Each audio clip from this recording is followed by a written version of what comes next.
Olá a todos e todas, sejam muito bem-vindas e bem-vindos a mais uma aula do curso Festa de Iemanjá, Patrimônio Vivo da cidade do Rio Grande, Educação Patrimonial nos e com os terreiros, um projeto da Urumi, financiado pelo edital Procultura da cidade do Rio Grande. Na aula de hoje vamos falar sobre bens culturais de natureza imaterial, especificamente os bens imateriais da cidade do Rio Grande. Então, convido a todos e todas para conhecer aquilo que chamamos de patrimônio vivo, né, e patrimônio vivo da cidade do Rio Grande. Vem comigo. Os bens culturais imateriais, né, os bens culturais intangíveis, ou seja, aqueles que existem, mas por sua dimensão material, não podemos tocar. Então, são os bens que são transmitidos, né, oralmente, de geração em geração. Então, a gente vai tendo, ao longo dessa aula, conhecendo quais são os bens imateriais da cidade do Rio Grande. Mas, para isso, a gente precisa compreender quais são alguns bens culturais, né, a nível nacional, como eu sempre trabalho, né, para depois trazer o patrimônio local. A nível nacional seria impossível numa aula a gente falar dos diversos bens já tombados, já reconhecidos pelo Instituto do Patrimônio Histórico e Artístico Nacional, pelo IPHAN, mas é importante a gente mostrar que existe um processo de reconhecimento desses bens, que é através de diversas metodologias, mas sobretudo do inventário das referências culturais, né, que a gente já falou lá no início deste curso. Então, aqui um exemplo de um bem imaterial do Brasil é o maracatu, né, em Olinda, Pernambuco. Então, é a forma de celebração, né, através deste folguedo. E também a gente tem aqui na fotografia, na pintura, a capoeira, né, como patrimônio cultural da humanidade. Então, é um, uma dança, luta, com vínculo no processo de escravização, que se constitui no Brasil, foi perseguida e proibida por muito tempo, né, pelo Estado brasileiro, e que hoje é uma dança de resistência negra, né? E aí a gente precisa entender, então, que patrimônio vivo, segundo as autoras, o patrimônio cultural brasileiro não se resume aos objetos históricos e artísticos, aos monumentos representativos da memória nacional ou aos centros históricos já consagrados e protegidos pelas instituições e agentes governamentais. Existem outras formas de expressão cultural que que constituem o patrimônio vivo da sociedade brasileira. Artesanatos, maneiras de pescar, de caçar, de plantar, cultivar e colher, de utilizar plantas como alimentos e remédios, de construir moradias, a culinária, as danças e música, os modos de vestir e falar, os rituais e festas religiosas e populares, as relações sociais e familiares revelam os múltiplos aspectos que podem assumir a cultura viva e presente de uma comunidade. Então, patrimônio vivo nesse sentido, né? São os bens culturais que dão sentido a determinados grupos da sociedade, tanto brasileira como rio-grandina. Um desses exemplos, né, obviamente, eu trago aqui o ofício das baianas de acarajé como patrimônio cultural e material do Brasil, ou seja, não é apenas o acarajé, mas é toda a expressão cultural que existe na construção desse acarajé, que é uma comida de origem iorubá, né, feita então dentro dos terreiros brasileiros de candomblé para as divindades Yansan e Xangô, que foi utilizado pelas nossas ancestrais africanas e afrodescendentes, também como um quitute, né? As negras que vendiam, né? As quituteiras já produziam o acarajé como numa perspectiva de ganho. E aí, então, acabou se transformando numa forma de resistência negra, né? Por ser oriundo de terreiro, uma comida específica que foi ocupando a cidade de Salvador, né, onde muitas dessas mulheres aprenderam com suas avós, com suas mães, a produzir o acarajé, né, e que hoje mantém essa tradição e que estão ensinando suas filhas, né? E aí aqui sempre no feminino, porque é uma característica do acarajé em Salvador, Bahia. É a construção desse bolinho, né? À base de feijão fradinho, recheado ou com camarão, ou com vatapá, com caruru, e vendido, né?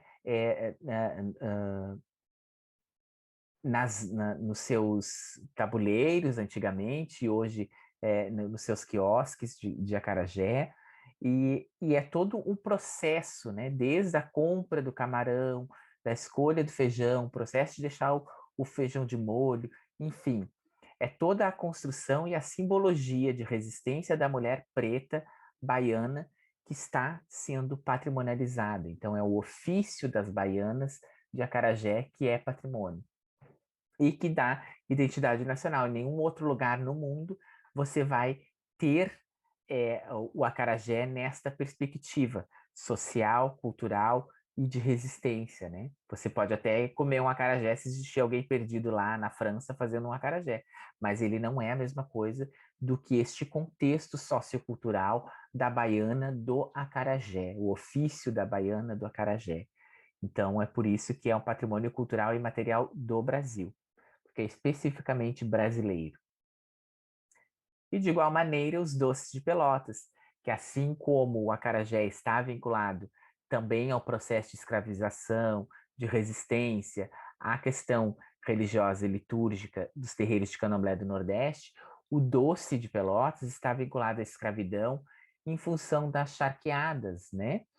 Porque enquanto o Rio Grande do Sul produzia a carne seca, né, o charque, e comercializava para o Brasil inteiro, né, não produzia-se no Rio Grande do Sul, nunca se produziu cana-de-açúcar.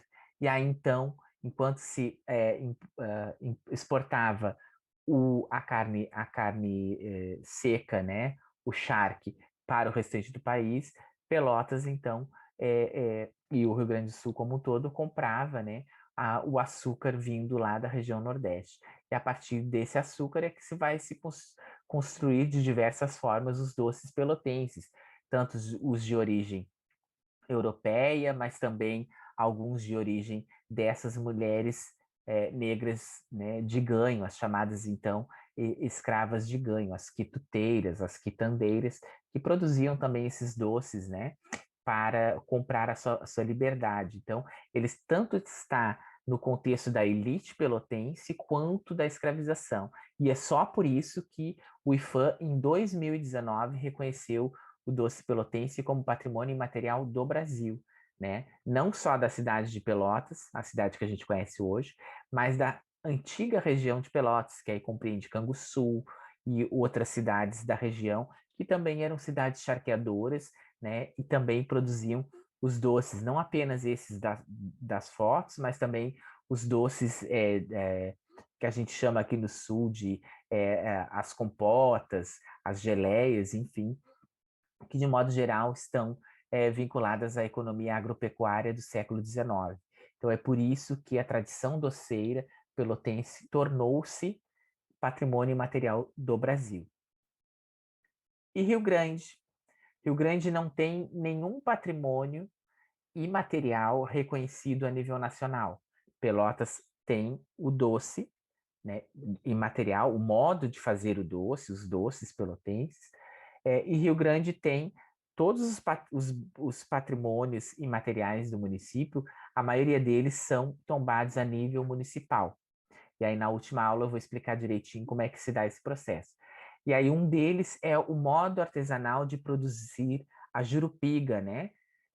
Na Ilha dos Marinheiros. Por quê? O modo artesanal do preparo da jurupiga está vinculado ao modo artesanal do preparo da jurupiga na região dos Açores, né?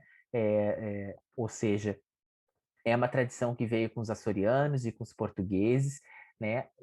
A partir de então, a produção de uva na Ilha dos Marinheiros, e aí uma das famílias lá da Ilha dos Marinheiros continua até hoje com essa tradição de produzir a Jurupinga. Ela não é um vinho, né?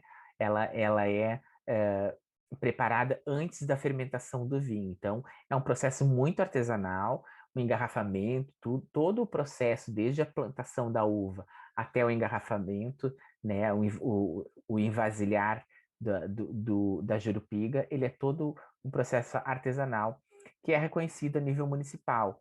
Existe um estudo específico sobre isso, realizado pela Universidade Federal de Pelotas e pela FURG, que vai contar toda a história dessa tradição de produzir a jurupiga na Ilha dos Marinheiros. Então, ela sempre é tida como uma referência do município, porque também, após esse processo, esse reconhecimento dela como patrimônio, se vende muito essa perspectiva, né? A cidade da Jurupiga, né? Então, em diversas feiras que existem no estado do Rio Grande do Sul, os representantes dessa família da Ilha dos Marinheiros, eles vão e eles levam a Jurupiga feita na Ilha dos Marinheiros para comercialização, né? E também para divulgação desse saber fazer, né? Desse modo artesanal do preparo da bebida, né? E também na Ilha dos Marinheiros, também tombado a nível municipal, a gente tem o Terno de Reis, né? Os cancioneiros da Ilha dos Marinheiros. Então, o que são os cancioneiros, né?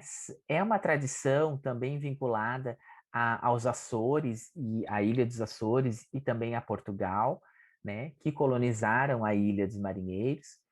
E é uma tradição vinculada à religião católica, né? Ao qual os cancioneiros, em determinadas datas religiosas, sobretudo ao São João ou a Santa Rita, se não me engano, eles vão nas casas das pessoas levar a palavra através da musicalidade, né? Então, existe todo, isso sempre existiu desde o século XIX e se mantém até hoje por um pequeno grupo, que é esse da fotografia, né?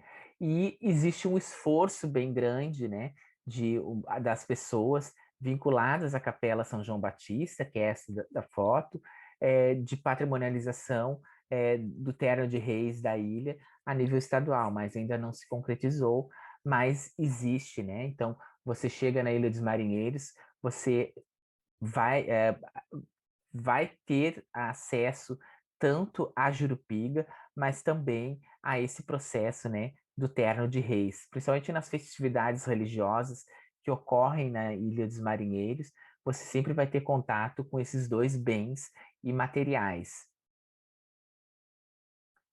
E aqui o Terno de Santa Cruz, cantoria de Santinho, do Povo Novo, né, que é um pouco diferente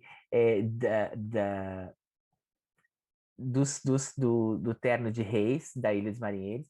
Por quê? Porque ele sempre vai ocorrer no mês das festas juninas, né? E você vê aí na fotografia as bandeirinhas, que está muito ligado à trova. Fala de religião também católica, mas muito mais uma perspectiva dos trovadores.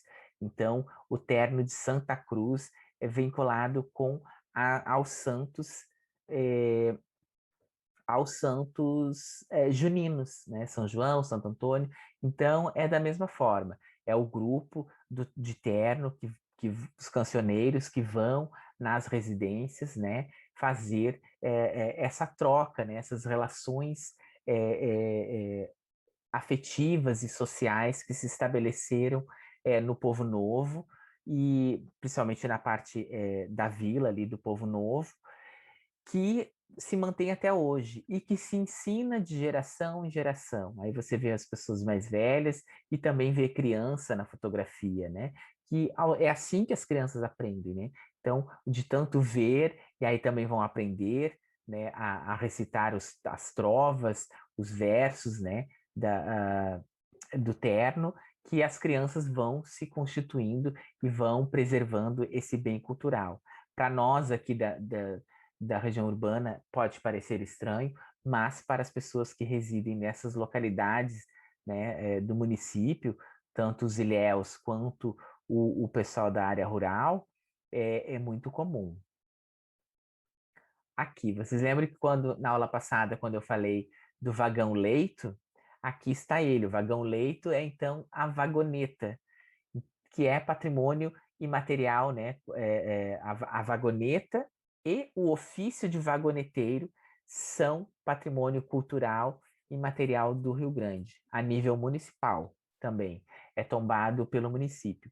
A vagoneta, o bem material, mas o ofício do vagoneteiro, aquele que sabe fazer toda a, o vagão funcionar através das forças do vento e tal, para andar todos os quilômetros do mole da Barra, ele também é patrimonializado. Por quê? Porque isso é um ofício que se aprende na prática, né? Não existe uma perspectiva, um curso. Então, e como o Balneário Cassino se pretende um lugar turístico, é interessante se ter esse ofício, né? De levar esse ofício tombado no sentido de que se mantenha, porque não teria sentido, então, a gente preservar o mole sem preservar o vagão e o vagoneteiro, porque o vagoneteiro representa os trabalhadores que carregaram as pedras através das vagonetas. Então, dá muito sentido ao bem cultural, que é o Mole da Barra, né? Enquanto o Mole é um ponto turístico do município, a vagoneta é aquela que construiu esse mole lá no finalzinho do século XIX e início do século XX. Então, tem muito sentido, sim, esse bem tombado, esse bem imaterial tombado, né? Que é o ofício do vagoneteiro.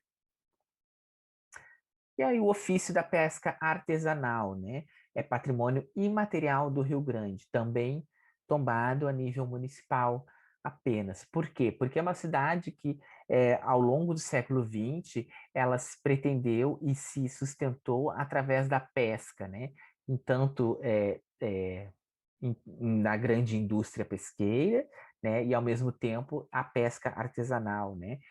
Dos pescadores que construíram e das pescadoras, né? Porque quando a gente fala em pesca artesanal, a gente não está falando só do homem que vai ao mar, né? Mas a gente está falando da mulher que tece a rede ou que repara as redes.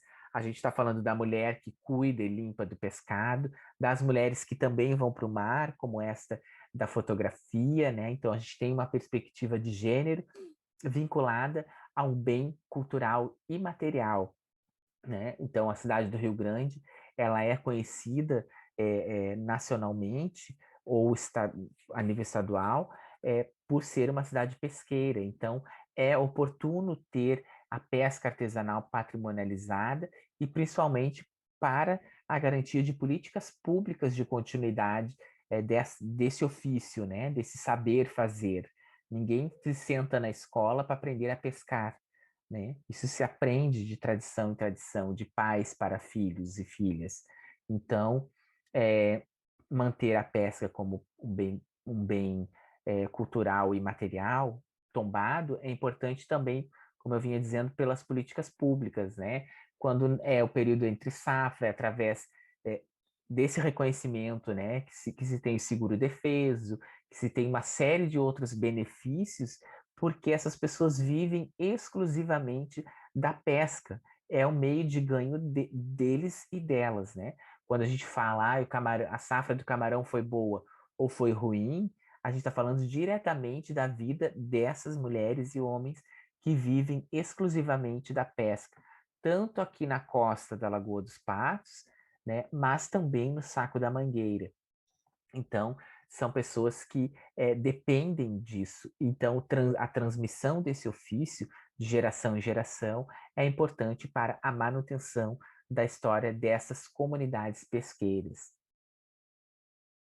E o carnaval. O carnaval é tombado no município, o carnaval é, ele é tombado, o samba é tombado a nível nacional, o Carnaval do Rio de Janeiro é tombado lá no Rio de Janeiro e também tem o título de patrimônio imaterial no Brasil. Então, em várias cidades do país, você vai ter carnaval tombado, porque o carnaval ele faz parte da história não só do Brasil, mas no Brasil se consolidou como uma história de luta e resistência afro-brasileira através do samba, e depois da criação das escolas de samba, então dá sentido. Então, em todos os lugares em que existiu escravidão no Brasil, é comum que o carnaval seja uma prática muito forte. E a cidade do Rio Grande tem um histórico, né? Infelizmente acabou, as escolas de samba que se desfilavam, né? A renga, as mariquitas, enfim, o auge do carnaval de rua da cidade, que antigamente era no centro da cidade, na Marechal Deodoro, posteriormente na Marechal Floriano, né? E por último inventaram aquele sambódromo que não deu muito certo. E aquele carnaval no modelo de bloco, de fantasia, de alas, né? Foi se perdendo. Em contrapartida, surgiram outras modalidades de carnaval, que aí aqui a gente tem os dois que são tombados, que é o carnaval do BGV, que é isso que sempre ocorreu e ocorre, né, tanto vinculado a escolas de samba e bloco que existiram e existem no bairro Getúlio Vargas, e também ao bloco Nega Teresa, que foi um dos primeiros blocos do município. Então, o carnaval no BGV tem um histórico tradicional de existência há bastante tempo, e o mais recente é o modelo de carnaval do Cassino, que ele remonta, eu acho que não tem 10 anos ainda, se tem é pouco mais de 10 anos, que é esse estilo, essa ideia de se pensar o carnaval, estilo o carnaval do Nordeste, né, de trios elétricos, de blocos, enfim, uma maneira mais despretensiosa de se pensar o carnaval. Ambos são importantes, ambos são bens imateriais que merecem ser preservados, porque dão identidade popular, né? É interessante pensar que tanto no Carnaval do BGV e principalmente no Carnaval do Cassino, estão ali pessoas de diversas etnias, pessoas de diversas classes sociais, que vão para as ruas confraternizar, que vão para as ruas brincar e, ao mesmo tempo, estão vinculados a essa história, né? Tanto do samba quanto do carnaval no país, né? Mesmo que sem essa intenção, que as pessoas vão para lá para brincar e para extravasar, mas eles estão ajudando a preservar essa forma de expressão cultural eminentemente brasileira, né?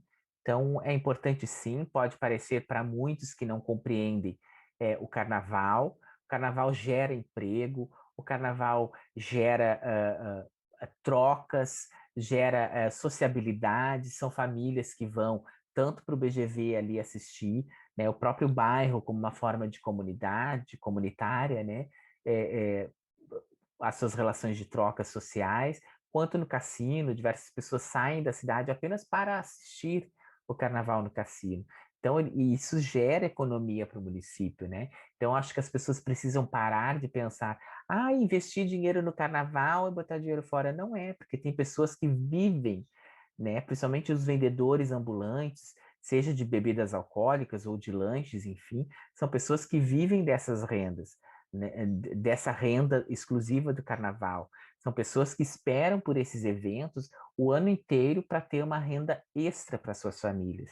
Então a gente tem que pensar no carnaval como era no tipo o carnaval de rua da cidade, a construção das fantasias, os blocos, as escolas de samba do município. É uma pena que isso está se perdendo, porque aquilo ali gerava uma rede de sociabilidade importantíssima. Eu tive a oportunidade de desfilar em alguns blocos e escolas de samba da cidade, e é riquíssimo a forma como eles construíam as fantasias, a forma, né, de geração de renda para aquelas mulheres e homens, tanto os que costuravam, os que construíam as alegorias, aqueles que desenhavam, os meninos e meninas da bateria, né, que também gera uma troca de saber fazer, né?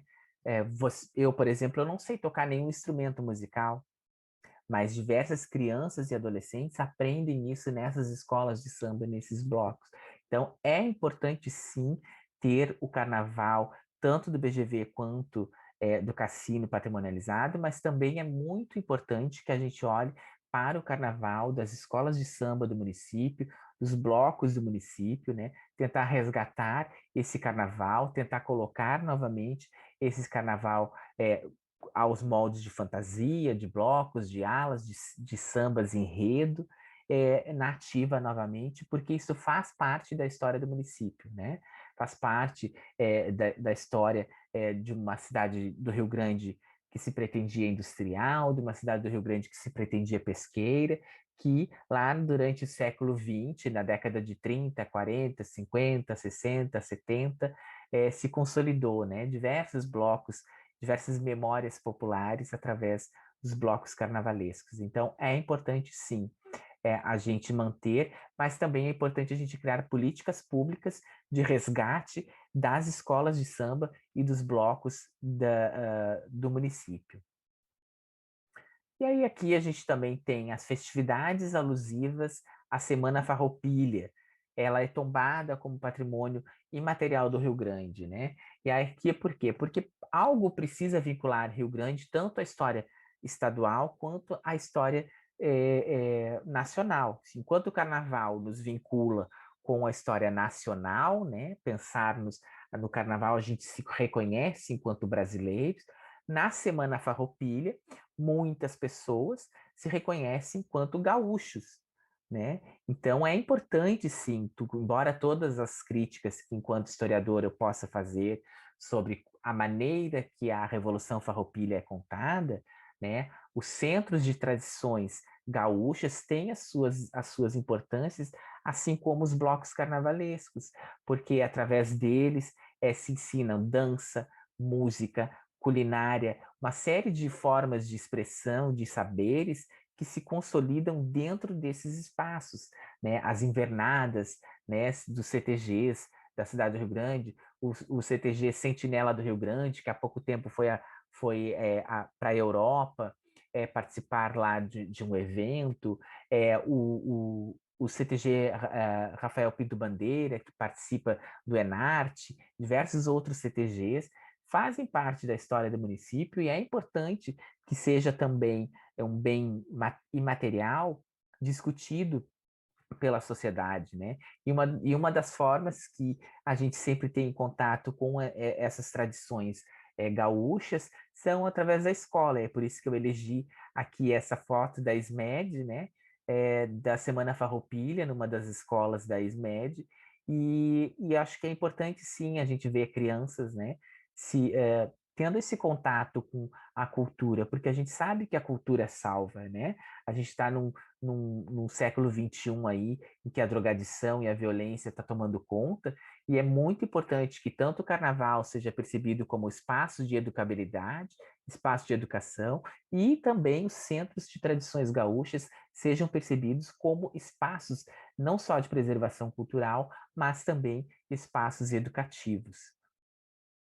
Aí aqui a lei de 21 de fevereiro de 2020. É a mais recente lei que fala sobre patrimônio imaterial da cidade do Rio Grande. Esta lei ela é intitulada, chamada popularmente de Painilo de Xangô. É uma proposta feita no Legislativo Municipal pelo vereador Charles Saraiva, ao qual eu tive o prazer de participar desse processo junto com meu irmão e amigo Chandler Siqueira. Ajudamos o vereador a construir o texto base, né, da lei que foi para aprovação e foi aprovada por unanimidade. O que essa lei diz? Essa lei reconhece os povos e as comunidades tradicionais de matrizes africanas presentes neste município. Ela reconhece a presença desses povos. Isso é um avanço na perspectiva patrimonial. E torna suas práticas e saberes ancestrais integrantes do patrimônio cultural de natureza imaterial do município. Ou seja, as práticas tradicionais de matrizes africanas, preservadas nos terreiros de batuque, nos terreiros de candomblé, nos terreiros de umbanda da cidade do Rio Grande, elas são patrimônio imaterial. E é por isso que este curso se chama Festa de Iemanjá, Patrimônio Vivo da cidade do Rio Grande. Educação patrimonial nos e com os terreiros. Por que da importância dessa legislação? Porque uma das grandes riquezas culturais que chegou a este território através da população africana e afrodescendente foi, sim, as suas formas de ver, pensar e ser e estar no mundo. Então, que se preservaram nos terreiros de Batuque e, posteriormente, no terreiro de Candomblé, nos terreiros de Umbanda. Então, é importante que Rio Grande reconheça o batuque, as suas rezas, as suas comidas específicas, as suas formas de celebrar, as suas formas rituais, que são as suas oferendas, as suas formas de trocas e sociabilidades. Enfim, é importante que Rio Grande, sendo a cidade berço do batuque, sendo a cidade berço da Umbanda no estado do Rio Grande do Sul, tenham essas práticas reconhecidas. Isso foi um avanço, foi uma construção coletiva, do Conselho Municipal dos Povos de Terreiro, aqui da cidade do Rio Grande, uma construção coletiva com a Urumi, com a Arutema, instituições que lutam pela defesa da nossa forma de expressar, né, a nossa fé, as nossas religiosidades. Então, as comunidades tradicionais de matrizes africanas são muito mais do que religião. Como eu disse, os terreiros são lugares de memória e preservação ancestral, né? Da cultura ancestral africana e afro-brasileira. E aí eu faço aqui uma salva da importância de termos pessoas que pensem as tradições de matrizes africanas, né? A gente precisa de representantes dentro da Câmara Municipal. A gente tinha até 2020, a gente tinha, sim, o vereador Charles Saraiva, que foi muito importante na perspectiva da luta da religião de Umbanda e de matriz africanas no município. Infelizmente morreu pela Covid-19, foi orador oficial da Urumi durante muito tempo, né? E deu o seu melhor para a garantia de direitos das culturas tradicionais de matrizes africanas, né, até 2020. Atualmente, a gente não tem mais um representante, uma pessoa que esteja lá dentro da Câmara de Vereadores, não só professe a nossa fé, mas que compreenda as nossas formas de ver, pensar e agir no mundo. Então, é muito importante que a gente se articule politicamente pensando na perspectiva patrimonial. Então, a festa de Iemanjá. Chegamos à festa de Iemanjá. Festa de Iemanjá, patrimônio imaterial de Rio Grande, foi reconhecida em 2003 através da Lei 5.770. E foi reconhecida, como eu já disse lá, falando das referências culturais de São José do Norte, como patrimônio cultural do Rio Grande do Sul através da Lei 12.988 de 2008. Ou seja, ela foi reconhecida em 2008 como patrimônio cultural e material do Rio Grande do Sul, porque na época o presidente da Urumi, que era o Painelo de Xangô, soube que a festa de navegantes de São José do Norte seria reconhecida como patrimônio de São José do Norte. E aí então, através, né, da Urumi, ele fez toda uma mobilização, chegou até o então vereador Charles Saraiva, que era vereador e já era orador da Urumi, articularam com outros agentes políticos, mas principalmente com deputados estaduais, para incluir junto a festa de Iemanjá, porque uma festa existe em função da outra. Não existe culto a Iemanjá sem se pensar no sincretismo. Então, foi a partir desse entendimento que colocaram a festa de Iemanjá como patrimônio cultural do estado do Rio Grande do Sul, e foi através dessa articulação política da Urumi. Então, a gente tem mais patrimônios ainda, diversos outros, que muitos não são tombados, mas esses todos que eu estou falando aqui são tombados a nível municipal. A supermaratona de 500 quilômetros, de 50 quilômetros, a prova de atletismo, né, que sempre é feita próximo ao aniversário da cidade, em fevereiro, a FEARG, o bailinho da igreja, né, que é feito no cassino, da igreja do cassino, um bailinho que é feito tradicionalmente há alguns anos na frente da igreja Sagrada Família, no Balneário Cassino, foi recentemente tombado. A Academia Rio-Grandina de Letras foi tombada também, o seu acervo. A Banda da Ilha dos Marinheiros, tombada também, como bem imaterial.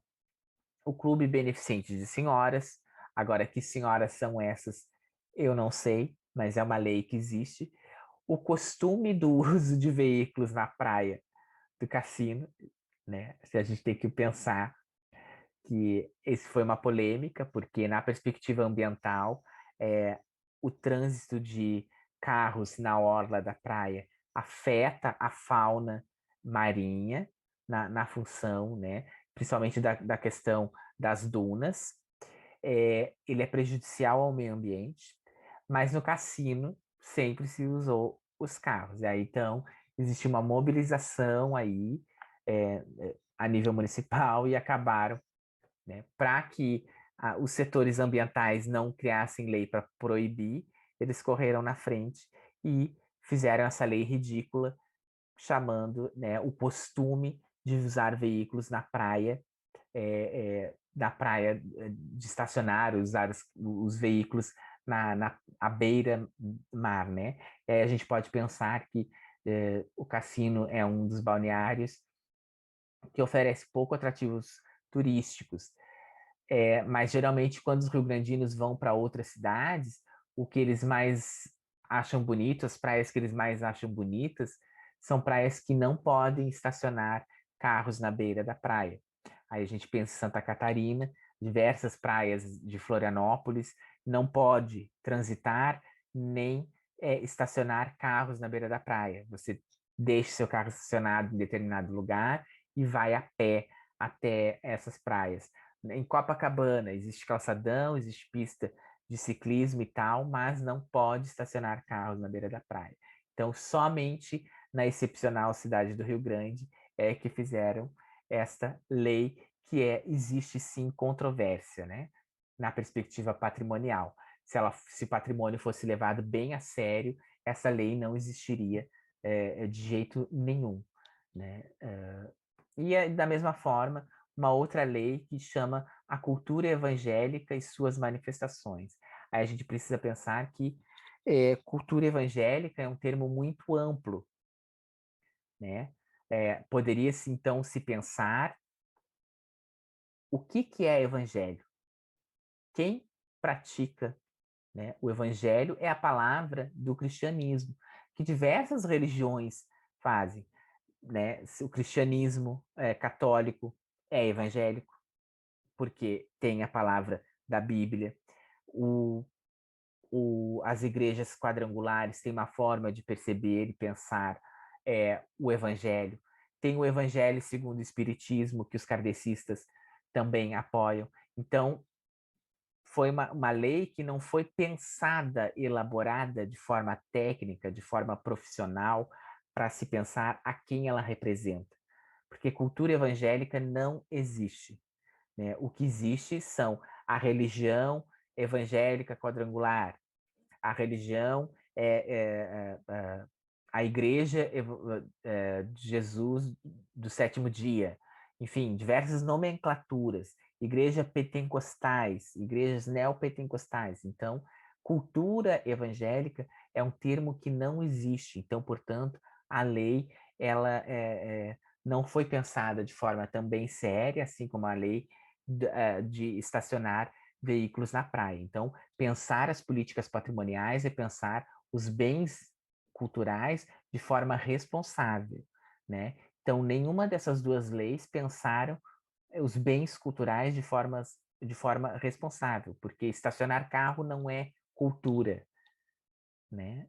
E muito menos cultura evangélica. Existem vários grupos cristãos que merecem ser respeitados, vários grupos, vários segmentos de tradição pautados no cristianismo, né? mas que cultura evangélica não existe, né? Então a gente gostaria muito que o legislativo, antes de elaborar qualquer lei, que sempre fizesse um estudo técnico, porque existe o Conselho Municipal do Patrimônio, existem pessoas especializadas para pensar o que é de fato patrimônio cultural na cidade do Rio Grande. E aí a gente precisa pensar, né, todos esses bens que eu falei, o que há de semelhante entre os bens culturais e materiais do Rio Grande? Estes bens representam toda a sociedade rio-grandina? Por que esses bens imateriais foram patrimonializados? Quais os interesses, né, dos grupos em patrimonializar? Então, assim como eu falei ali do carro, estacionar o carro na praia, existia um interesse econômico, um interesse político de tornar aquilo patrimônio, uma coisa que não é patrimônio como patrimônio.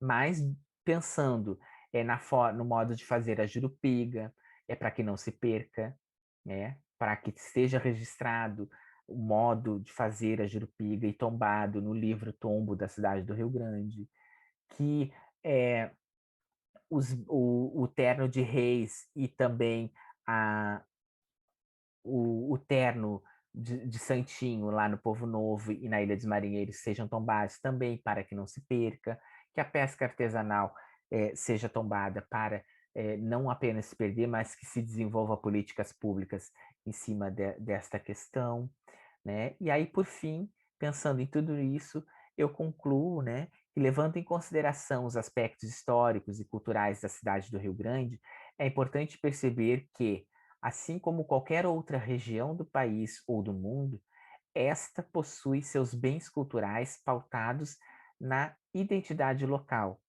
Desta forma, a cidade do Rio Grande detém diversos bens culturais de natureza imaterial, mesmo que estes não sejam reconhecidos oficialmente, ou ainda não sejam reconhecidos em âmbito nacional, como é o caso da Jurupiga, ali que eu falei, ou da própria festa de Iemanjá. Ou seja, o importante é que se perceba que o que caracteriza um bem cultural e material são os valores e sentidos que ocorrem em determinados momentos e não se materializam através do tempo. O patrimônio vivo. Saberes, rituais, mitologias, formas de expressão, cosmovisão, arte, culinária, ritmos, danças, saberes e práticas transmitidos e modificados ao longo do tempo mediante ao processo de recriação coletiva. Bom, esta foi a aula de hoje e espero que todos e todas compreendam que nem sempre o fato de um bem ser tombado é o fato de estar correto, esse tombamento, como é o caso das duas últimas leis ali que eu falei, mas também que o fato de deles não serem ainda reconhecidos não quer dizer que eles não existam. Existem outras formas de expressão, outros bens culturais e materiais no município que ainda não foram tombados, mas que a gente precisa se organizar para que essas tradições não se percam. Muito obrigado a todos e até a próxima.